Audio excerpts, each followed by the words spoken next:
Section 5.5 is about the rhombus and the square. Okay, a rhombus is a parallelogram with four congruent sides. Okay, some people like to call this a kite. And again, in the picture in the middle here, we have our four sides that are marked congruent. Okay, so a rhombi is the plural of rhombus, by the way, have the same properties of parallelograms. So opposite sides are congruent. Again, obviously, that's congruent. Those are congruent and they're all congruent to each other, but still opposite sides are congruent.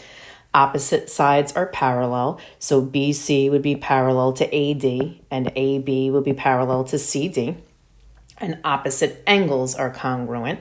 So I'm going to go over to my red rhombus on the right here. So this angle would be congruent to this angle.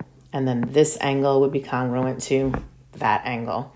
And consecutive angles are supplementary. Again, what does consecutive mean? I'm just going to put letters here so we can talk about them.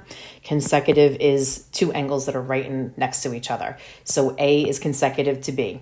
What does supplementary mean? They add to 180. So if I take angle A and add angle B to it, it would equal 180.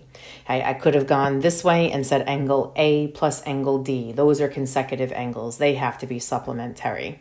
B plus C would be supplementary because they're right next to each other. And D plus C would have to equal 180 because they're right next to each other. So any two consecutive angles are going to be supplementary. And the diagonals are going to bisect each other.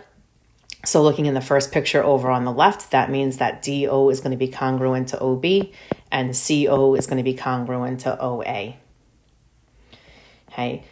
Again, they're going to be something that makes it more special than a parallelogram. What is it? All the sides are congruent. So again, that's going to be the middle picture. We kind of talked about it. I'll scroll back up in a second. And now the other thing is that the diagonals are perpendicular to each other and the diagonals bisect its angles. So let me come back up to this picture. The diagonals are perpendicular to each other. So that's actually marked off already in this left-hand picture. And they also bisect the angles, which means this angle and this angle are going to be equal. And on the opposite side, the same thing will hold true. That angle will be congruent to that angle. And the angles down in angle that make up angle C and the angles that make up angle A would be congruent, again, because opposite angles are congruent. And then this piece is going to be congruent to this piece. And this piece is going to be congruent to this piece. And again, same thing. The two angles that make up angle D would be congruent to the two angles that make up angle B because, again, opposite angles are congruent. So I have for question number 1, ABCD is a rhombus. And if AB equals 2x plus 1 and AD equals 3x minus 1, I want to find the perimeter of ABCD. So again, I always find it helpful to have a picture here. And again, it doesn't matter how you label it. I failed drawing in high school. So AB is 2x plus 1. And AD is 3x minus 1. So I need to decide what's special about these sides. Again, if it's a rhombus, that means all the sides are equal, or it would mean that these two sides are equal. So to solve for x, I'm just going to set those two things equal to each other. I'm going to subtract 2x from both sides, and I'm going to have 1 equals 1x minus 1. Add 1 to both sides, and I'll have 2 equals x, or 2 equals 1x. So x is going to equal 2. Again, the question isn't asking me to find x. It's asking me to find the perimeter of ABCD. If I need the perimeter, I'm going to need to add all the sides. Again, all my sides are going to be equal. So now what I want to do is I want to find the measure of one side. I'm going to find side AB. If AB is 2x plus 1 and x is 2, I'm going to do 2 times 2 plus 1, or 4 plus 1. That means that this side is going to be 5, or it means that all 4 sides of your rhombus are going to be 5. So the perimeter is going to be 5 times 4. If you added 5 4 times, it would be the same thing. Either way, the perimeter of that rhombus should give you an answer of 20. For number 2, we want to determine the measures of the numbered angles in the rhombus. So again, diagonals of a rhombus are going to bisect its angles and opposite angles are congruent. So that's all going to come into play here. So I was given 38. Again, it doesn't matter which angle that you find first. To me, it's easiest to find angle 3 right now. Again, diagonals bisect the angles, which means these two angles are congruent. So that means if this angle down here is 38, the measure of angle 3 is also going to be 38. Okay, going over to the opposite side of your rhombus for angle 4 and angle 5. Again, opposite angles are congruent, which means your two angles down on this side are going to have to be congruent to the two angles up here. So that means 4 is 38, and that means 5 is also 38. Okay, now I have to find something about another angle. Okay, easiest, again, it doesn't matter the order that you go in here. There's more ways than one to find this, but the next one I'm going to find is angle 8. Okay, I can tell you what angle 8 is without doing any work whatsoever. It's 90. How do I know that? Because the diagonals of a rhombus are perpendicular. So they're going to form a right angle. So angle 8 is going to be 90. Okay, again, more than one way to do this. The next angle that's jumping out at me is going to be angle 6. If I look at this triangle that I just highlighted in purple now, I have one missing angle of that triangle. So if I call that x, I'm going to have x plus 90 plus 38 is going to have to equal 180. Or x plus 128 is going to equal 180. Or when I subtract 128 from both sides, x is going to equal 52. So that means that angle 6 is going to be 52. But again, the diagonals bisect the angles. So if angle 6 is 52, that means angle 7 is also going to be 52. And again, opposite angles are congruent. So let me just change colors. This picture is getting kind of busy. So if these two angles down here are 52, that means those two angles up there are also going to be 52. So just to clean this up a little bit, I'm just going to write the angle measures to the left of all of these just so it's a little bit clearer. So the measure of angle 1 is 52. The measure of angle 2 is 52. The measure of angle 3 is 38. The measure of angle 4 is 38. The measure of angle 5 is 38. The measure of angle, the measure of angle 6 is 52. The measure of angle 7 is 52.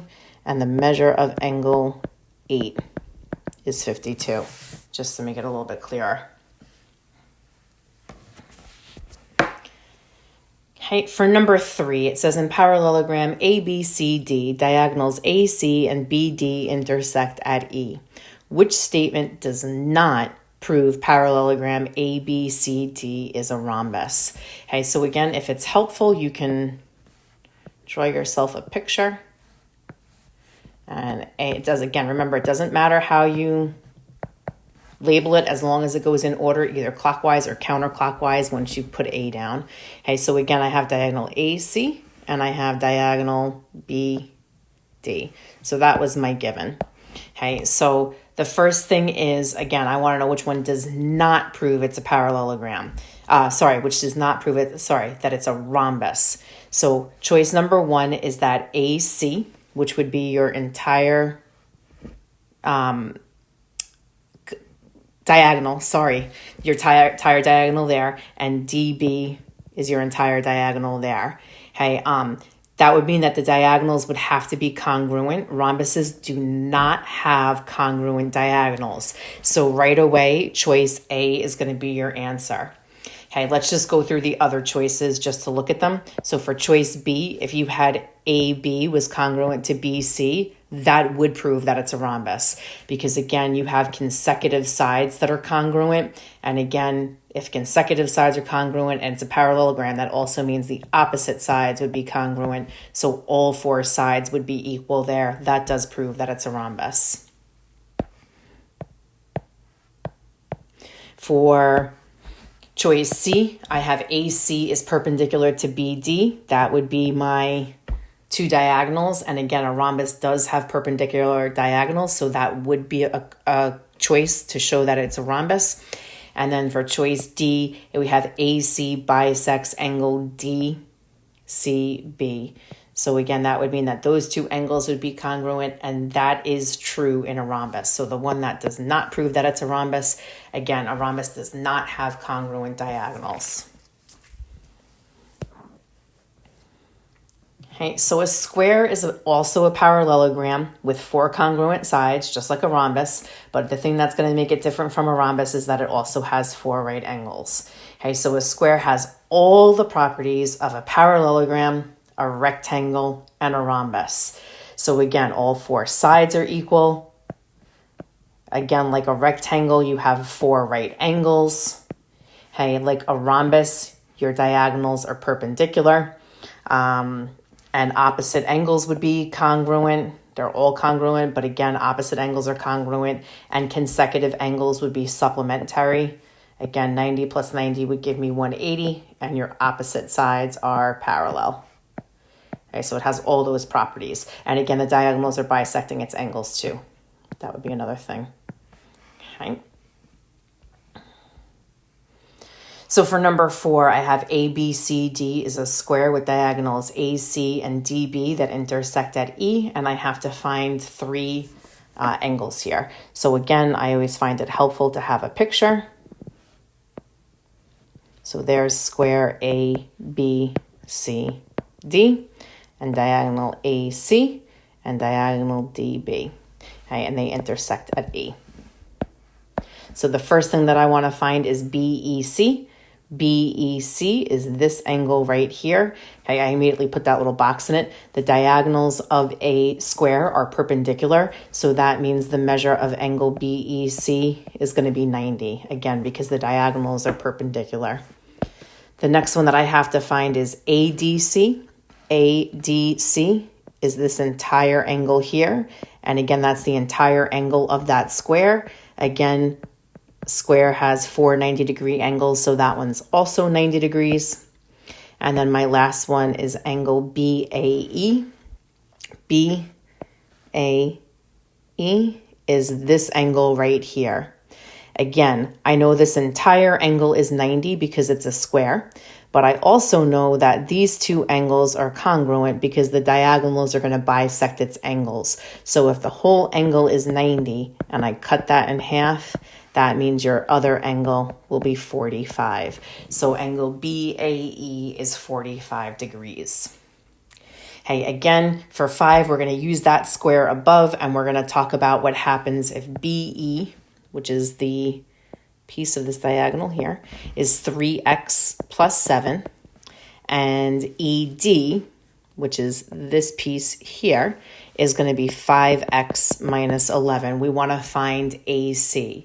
Now, AC is the opposite diagonal. I'm going to highlight it in black. So I eventually had to find AC, but again, I'm given something about DE and EB. First of all, let's talk about how to find X. Hey, these two pieces are congruent because the diagonals bisect each other. So we're going to have 3x plus 7 equals 5x minus 11. Subtract 3x from both sides, and I'm going to have 7 equals 2x minus 11. Add 11 to both sides. 18 is going to equal 2x. Divide both sides by 2, and x is going to equal 9. It didn't ask me to find 9. It asked me to find the length of AC. Hey, I don't know anything about AC. I only know something about the other diagonal. But again, the diagonals of a square are congruent. So if I can tell you what the length of DB is, then that's going to be the same length as AC. So the first thing I'm going to do is I'm going to take x and I'm going to plug it into 3x plus 7.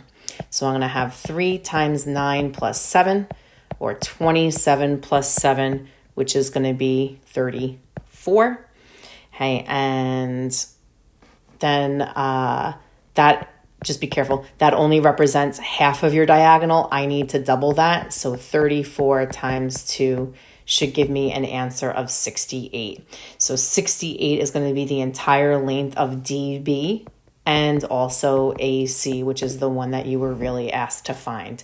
So AC is going to be 68.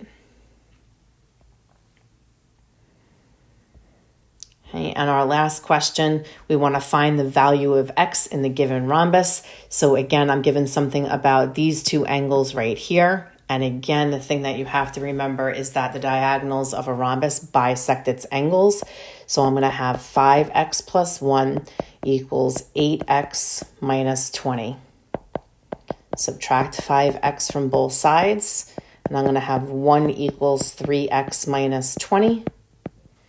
Add 20 to both sides, and 21 is going to equal 3x. And my last step, I'll divide both sides by 3, and 21 divided by 3 is 7. Hey, again, you were only asked to find x. You found it. You're done.